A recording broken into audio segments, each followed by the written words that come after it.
সাম্প্রতিক সময় যে ভূ রাজনৈতিক জটিলতায় পড়েছি, এরকম আসলে ২০০-৪০০ বছরে বাংলার ইতিহাসে কখনো ঘটেনি। আপনারা জানেন যে আমাদের সঙ্গে সবসময় দিল্লির একটা মতদ্বৈততা ছিল হাজার বছরের ইতিহাসে। কিন্তু বেশিরভাগ সময় বাংলা, বিহার, উড়িষ্যা এই অঞ্চল জুড়ে আমাদের শাসকবর্গ তারা রাষ্ট্র পরিচালনায় যে শক্তি অর্জন করেছিলেন এবং বাংলার সম্পত্তি, বাংলার রাজস্ব, বাংলার মিলিটারি পাওয়ার, সব কিছুই মানে এমন একটা অবস্থাতে গিয়ে পৌঁছেছিল যে দিল্লির মসনদ প্রায় সবসময় বাংলাকে কেয়ার করত। কিন্তু 1971 সনের পর নয়, ঠিক 47 সন থেকেই বাংলা অবহেলিত। বিশেষ করে যখন কলকাতা থেকে রাজধানী দিল্লিতে চলে গেল ব্রিটিশ ভারতে, তখন থেকে এই বাংলা অশান্ত হলো এবং এই বাংলার গুরুত্ব কমতে থাকলো। ব্রিটিশরা বাংলাদেশকে ভয় পেত। সিপাহী বিপ্লবের সময় সবচেয়ে মারাত্মক যে যুদ্ধটি, এটি ঢাকা শহরে হয়েছে। তো এনিওয়ে, এখন সেই যে বাংলার গত 100 বছরের, অর্থাৎ 1925 থেকে সেই 2025 সন পর্যন্ত 100 বছরের যদি ইতিহাস ধরেন, তাহলে আমরা এই মুহূর্তে সবচেয়ে ভূ রাজনৈতিক যে জটিলতা, সেই জটিলতার মধ্যে পড়ে গেছি। আমাদের সঙ্গে চীনের সম্পর্ক টানাপোড়েন টানছে, আমরা আবার ছুটে আসছি। ভুটানের সঙ্গে আমাদের সম্পর্কটা কেমন আমরা বলতে পারছি না। নেপাল কি আমাদের বন্ধু নাকি ভারত চীনের বন্ধু আমরা বলতে পারছি না। একইভাবে মায়ানমারের সঙ্গে আমাদের রীতিমতো শত্রুতা শুরু হয়ে গেছে। আর মায়ানমারের যারা শত্রু, আরাকান আর্মি, তারাও আমাদের শত্রু হয়ে গেছে। একই সঙ্গে কুকি চীন যারা বিদ্রোহী রয়েছে, আরসা বিদ্রোহী রয়েছে, তাদের সঙ্গে কিন্তু আমাদের সম্পর্ক ভালো নয়। তাহলে দেখুন, দেশের দক্ষিণ পশ্চিমাঞ্চলে যে সীমান্ত রয়েছে, সেই সীমান্তে আমরা একই সঙ্গে 5 থেকে 6টি বিদ্রোহী গোষ্ঠীর সঙ্গে দ্বন্দ্ব এবং ফ্যাসাদে জড়িয়ে পড়েছে। এর বাইরে সীমান্তের মধ্যে পুরো পার্বত্য এলাকায় অন্ততপক্ষে 100টি ছোট বড় ক্ষুদ্র নৃগোষ্ঠী রয়েছে, যাদের সঙ্গে আমাদের সরকারের ভালো সম্পর্ক যাচ্ছে না। এর মধ্যে অন্ততপক্ষে 20 থেকে 25টি গ্রুপ রয়েছে যারা সশস্ত্র, যাদের 20 থেকে 2000 পর্যন্ত সশস্ত্র গেরিলা রয়েছে। তো এই গেল দেশের ভিতরে আর দেশের বাইরে। এবার আসুন আমাদের যে সীমান্তগুলো, আগরতলাতে যে সীমান্ত রয়েছে, শিলিগুড়িতে যে সীমান্ত রয়েছে, চাঁপাইনবাবগঞ্জে আমাদের যে সীমান্ত রয়েছে, কুষ্টিয়াতে আমাদের যে সীমান্ত রয়েছে, একটা সীমান্তে আমরা শান্তিতে নেই। বিশেষ করে শিলিগুড়ি যেটা করিডর, অর্থাৎ আমাদের যে দিনাজপুরের অপর দিকে ভারতের যে শিলিগুড়ি রয়েছে, যেটিকে চিকেন নেক বলা হয়, সেখানে ভারত এবং বাংলাদেশের সব গণমাধ্যমে, সামাজিক মাধ্যমে যে খবরগুলো এসেছে, সেটি হলো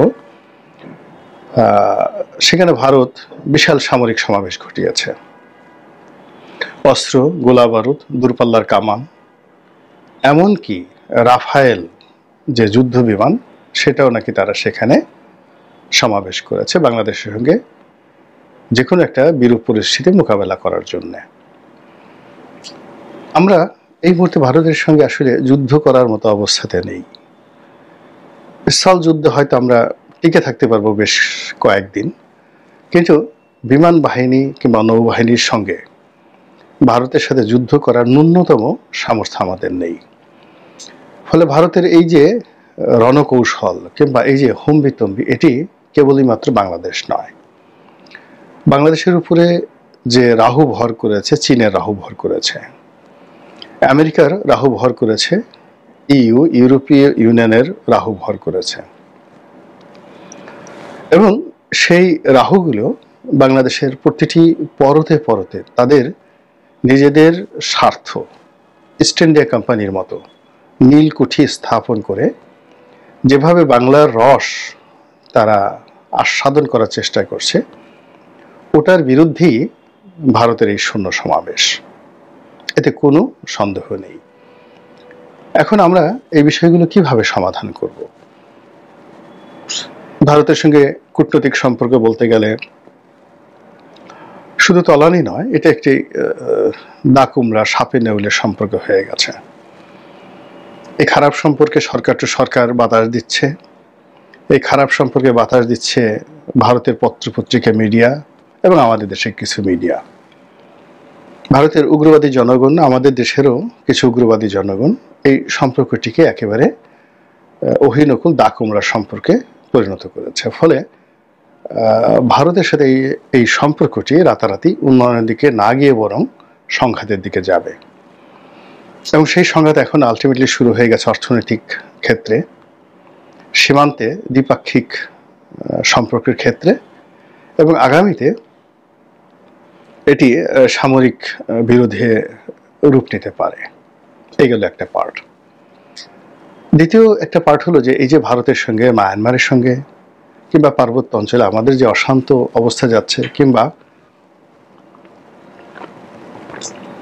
চীন, তারপরে রাশিয়া, ইউরোপ, আমেরিকা আমাদেরকে নিয়ে যেভাবে টানাটানি করছে, তার ফলে আমাদের স্থানীয় যে রাজনীতি, অর্থনীতি, আন্ডারওয়ার্ল্ড থেকে শুরু করে সব কিছু তছনছ হয়ে যাচ্ছে। এখানে আমাদের পুরো জনজীবন অনিশ্চিত হয়ে পড়েছে এবং সবার জীবনই এখন হুমকির মুখে। আমরা ভয় দেখাচ্ছি, ভয় পাচ্ছি, আমরা সন্ত্রাস করছি, আবার সন্ত্রাসকে ভয় পাচ্ছি, সন্ত্রাসকে নিন্দাবাদ জানাচ্ছি।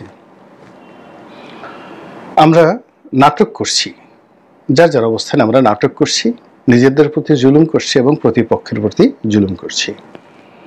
এ দায় আমাদের দেশের সাধারণ মানুষ থেকে শুরু করে একেবারে সর্বোচ্চ পর্যায়ে সকলের। এখানে এখন ধোয়া তুলসী পাতা কেউ নেই, এটাই নির্মম বাস্তবতা। এবং সেই বাস্তবতায় বিএনপির মতো একটা বড় দলকে ভয় দেখানোর জন্য, তারেক রহমানকে মূল রাজনীতির যে স্রোত, সেই স্রোতের বাইরে রাখার জন্য আরো স্পষ্ট করে বললে বাংলাদেশে তিনি যেন না এসে লন্ডনেই থাকেন, অথবা তিনি বাংলাদেশে এসে বিএনপির নেতৃত্ব গ্রহণ না করেন, এজন্য নানা মহল থেকে নানা রকম প্রকাশ্য অপ্রকাশ্য প্রতিবন্ধকতা তৈরি করা হচ্ছে। এবং এইরকম একটা প্রতিবন্ধকতার লক্ষণ আমরা সম্প্রতি দেখতে পাচ্ছি যে শীর্ষ সন্ত্রাসী সুব্রত বাইন ধরা পড়েছে সেনাবাহিনীর হাতে। এবং এখানে আশ্চর্যের ব্যাপার হলো যে এখানে কতটা নোংরা রাজনীতি যে সুব্রত বাইনকে এখন রিমান্ডে আনা হয়েছে। এবং আপনারা জানেন যে সুব্রত বাইন দীর্ঘদিন ধরেই ভারতীয় গোয়েন্দা সংস্থা র এবং বাংলাদেশের গোয়েন্দা সংস্থাগুলোর যাকে বলা হয় মাস্টার মাইন্ড হিসেবে, তাদের অক্সিলারি এলিমেন্ট হিসেবে, তাদের হাতিয়ার হিসেবে ব্যবহৃত হয়ে আসছিল রাজনৈতিক প্রতিপক্ষকে দমন করা, সমাজে অস্থিতিশীলতা তৈরি করা থেকে শুরু করে আরও অনেক কিছু। অর্থাৎ গোয়েন্দা সংস্থাগুলো বা সরকার এই সন্ত্রাসী গ্রুপদেরকে বিভিন্ন সময় ব্যবহার করেছে এবং এখনো করে যাচ্ছে। তো সরকার যখন কাউকে এজেন্ট হিসেবে ব্যবহার করে, কিংবা কোনো গোয়েন্দা সংস্থা যখন কাউকে এজেন্ট হিসেবে ব্যবহার করে, সেটা রাজপথের কোনো রাজনৈতিক নেতা হোক, যাদেরকে গোয়েন্দা সংস্থাগুলো টাকা দিয়ে বিভিন্ন গালাগাল করায়, কিংবা কোনো সন্ত্রাসী হোক, কিংবা পুলিশ কর্তা হোক, কিংবা কোনো বুদ্ধিজীবী হোক, যখন এদেরকে আর প্রয়োজন হয় না তখন এদেরকে জবাই করে ফেলা হয়, মানে এদেরকে বিভিন্নভাবে শেষ করে দেওয়া হয়। তো সেই দিক থেকে আপনি যদি সুব্রত বাইনের সেই উত্থান 80-র দশকও তার থেকে যদি আজকে ধরেন, তাহলে সে একজন বৃদ্ধ এবং তার পক্ষে এখন একটা খুন খারাপি বা তারেক রহমানকে খুন করা তো দূরের কথা, এখানে ঢাকা শহরের একটা টোকাইয়ের সাথে ঝগড়া করে তার টিকে থাকা সম্ভব নয়। এটা হলো রিয়ালিটি। কিন্তু সে যেহেতু দীর্ঘ সময় ধরে ভারতের গোয়েন্দাদের হাতিয়ার ছিল, বাংলাদেশের গোয়েন্দাদের হাতিয়ার ছিল, ফলে তার কাছে রাষ্ট্রের অনেক গুরুত্বপূর্ণ তথ্য রয়েছে। আপনারা জানেন যে মুফতি হান্নান, সেই 21শে আগস্টের গ্রেনেড হামলা যাকে ফাঁসি দেওয়া হয়েছে, মুফতি হান্নান মূলত বাংলাদেশের কয়েকটি গোয়েন্দা সংস্থার এজেন্ট ছিলেন এবং তিনি অনেক কিছু জানতেন। ফলে গোয়েন্দা সংস্থাগুলো ভয় পাচ্ছিল যে তার এই বক্তব্য যদি দেশি বিদেশি গণমাধ্যমে চলে আসে অনেকে বিপদে পড়বে। এই কারণে কিন্তু মুফতি হান্নানকে জীবন দিতে হয়েছে। একইভাবে এই সুব্রত বাইন, এখন এই সুব্রত বাইনকে গ্রেপ্তার করা হয়েছে কুষ্টিয়া সীমান্ত থেকে এবং তার মুখ থেকে যে জবানবন্দি এসেছে সেখানে বলা হচ্ছে যে তাকে বিগত সরকার ব্যবহার করেছিল বা তার উপরে দায়িত্ব অর্পণ করেছিল তারেক রহমানকে লন্ডনে খুন করার জন্য। যে লোক 6-7 পর্যন্ত লেখাপড়া করেনি, একজন কিলার বা একজন রাস্তার পাতি মাস্তান, মানে সিরিয়াল কিলার যদি বলা হয়, আমাদের এই গোয়েন্দা সংস্থাগুলো মানে এতটা দুর্বল, তারা জীবনে মাসুদ রানাও পড়েনি। মানে সেই যে কাজী আনোয়ার হোসেনের যে মাসুদ রানা এই সিরিজে পড়েনি, কিংবা আর্থার কোয়েল ড্যানিয়েল তার কোনো সিরিয়াল পড়েনি। এমনকি কিরিটি রায়, নেহারঞ্জন গুপ্তের সেই সিরিয়ালগুলো আমাদের গোয়েন্দারা যদি পড়ে থাকেন তাহলে এই এরকম সুব্রত ফাইন টাইপের লোক দিয়ে লন্ডনে যে হত্যাকাণ্ড চালানো, প্যারিসে হত্যাকাণ্ড চালানো, মানে এই জিনিসগুলো স্মরণ করার আগেই এদেরকে শাস্তির আওতায় আনা উচিত। দুই গালের উপর ঠাস ঠাস করে দুটো চল দেওয়া উচিত।